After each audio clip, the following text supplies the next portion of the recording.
Hi guys, welcome back to 3 Seconds Math. In this tutorial, I want to tell you how to determine when two functions are equal. For example, f of x equals 4 times log base 10 of the absolute value of x versus g of x equals log x to the power of 4. Before doing this, let me tell you the concept of functions equality. Look,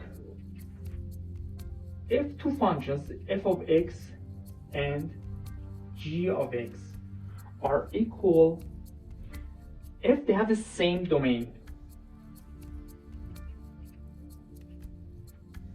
and for every x in the domain,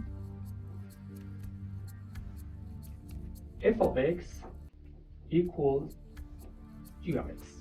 Okay, 2 steps. Let's check. In logarithm property, for example, log base b of a, okay? Logarithm property, a must be greater than 0, b is greater than 0, and b is not equal to 1. This is logarithm property, and you must remember this, okay? Now it's base 10, okay? It's greater than 0 and is not equal to 1. What about the absolute value of x? The absolute value of x is greater than 0. It's very clear.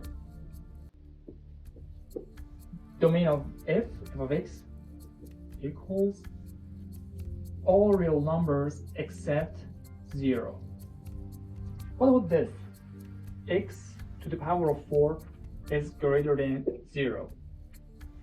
So it's all real numbers except 0. So they have the same domain.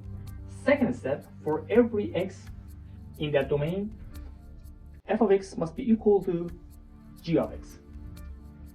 For log of the absolute value of x, you know, it's log the absolute value of x to the power of 4. You know, the absolute value of x to the power of 4 is equal to x to the power of 4. Okay? So it's log x to the power of 4. It shows that two functions are equal, and that's it. Alright, I hope you enjoy watching this video. Bye for now.